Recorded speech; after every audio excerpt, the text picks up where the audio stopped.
Kali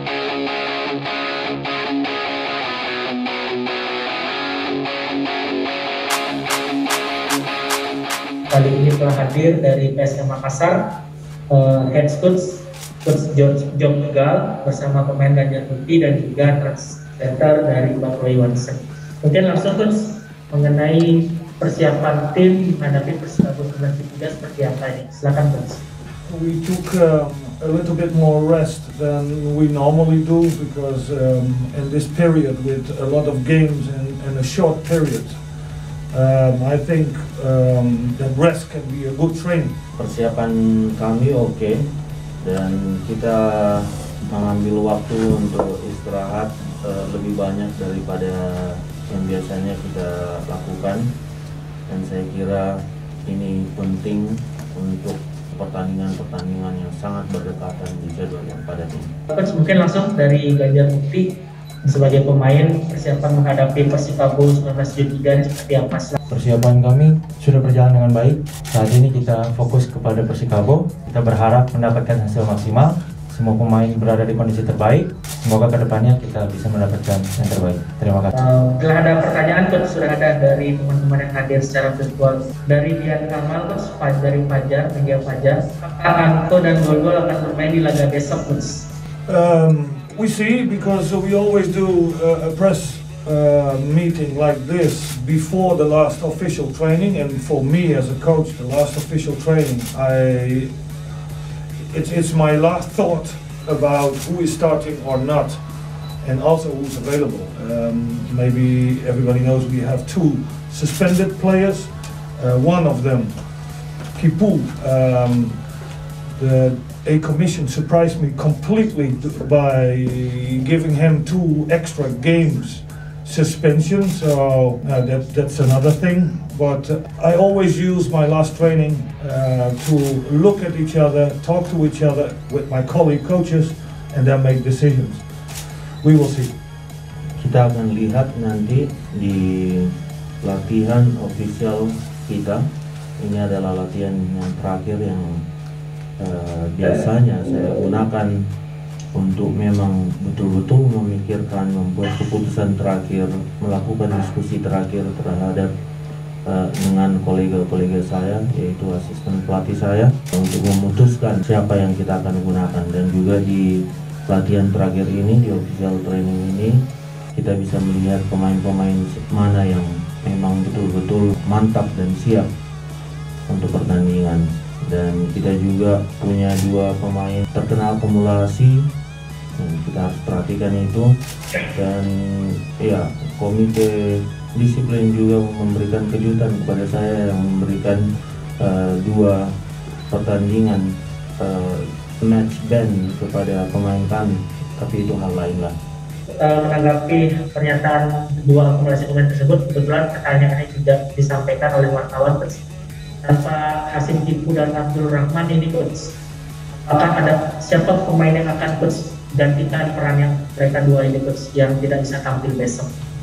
Apakah Persikabo memiliki lini serang yang cukup bagus Coach? That is also what we are going to discuss before we train. I have always a meeting with my colleagues, and because every game is so short behind each other, that we have hardly time to make good decisions and who is available. Also, we can be surprised afterwards when we have the PCR test that some are infected by the virus. So it's always plan A, plan B, and plan C. And A, B, and C I'm going to discuss in this afternoon. Itu akan kita diskusikan nanti, seperti yang beliau sampaikan sebelumnya, sebelum latihan, mendiskusikan ini dengan para asisten pelatih, dan juga melihat kondisi pemain, siapa yang tersedia setelah official training. Dan juga kita tidak boleh lupa bahwa kita masih bisa dapat beberapa kejutan setelah kita mendapatkan hasil PCR. Jadi ya, kita perlu menyiapkan banyak rencana. Untuk Ganjar Putih, untuk pemain sebagai pemain belakang, melihat permainan Persikabo seperti apa ini, terutama mereka ada Ciro Alves dan lain-lain. Silakan. Ya, Untuk saya sebagai pemain belakang melihat kekuatan Persikabo, kita tidak hanya fokus kepada Ciro Alves, Persikabo juga mempunyai kekuatan yang merata. Intinya kita fokus, konsentrasi dan kerja keras sampai menit akhir selesai. Seperti itu. Coach Jenggal, hampir sama pertanyaannya dari beberapa media yang hadir nih. Perihal PSM nih yang tertahan di peringkat 10 sisa laga musim yang sudah tidak banyak juga coach. Dan kita tahu PSM juga beberapa pertandingan, 5 pertandingan terakhir ini kurang meraih hasil yang maksimal, sekali menang, 2 kali imbang dan 2 kali kalah. Apa yang menjadi kesulitan PSM untuk tampil konsisten terus dan memiliki target seperti apa nih untuk kedepannya? Silakan. I think we achieved more victory than before I came, because they did not win for 8 games before I came. So we win now 2 games, we lost 2 games and we draw 2 games. So that's an average who is better than I was not here. And by the way, the last game we had 2 less. We did not reward ourselves in the 600% chances we achieved in the game, and we did not give away almost a chance. So we did not reward ourselves in the last game. And I think if you only look at results, but if you also see that we are achieving more chances now, slowly on, we become a better team.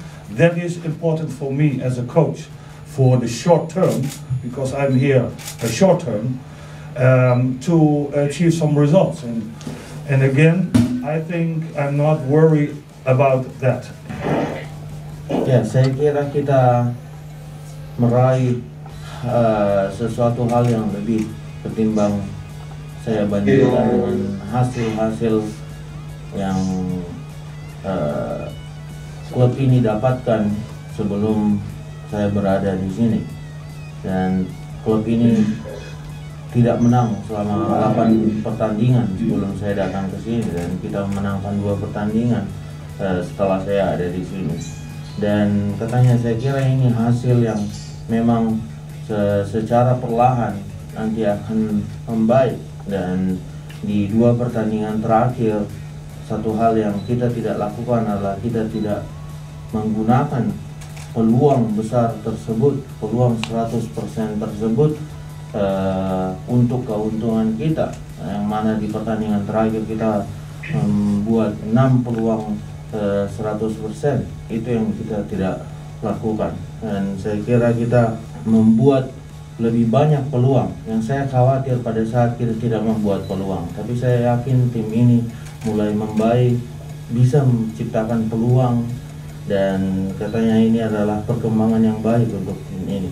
Dan ini juga yang perlu saya tekankan adalah bahwa saya di sini short term. Ini baru, waktu saya tidak banyak, dan inilah yang kita lakukan dalam hal jangka waktu yang singkat. So whoever asked this question, he did a bad homework because he did not look at the facts very well. Ya, jadi siapapun yang menanyakan hal ini artinya dia tidak lakukan tugasnya atau pekerjaan rumahnya dengan baik, dengan melihat apa-apa yang terjadi sebelum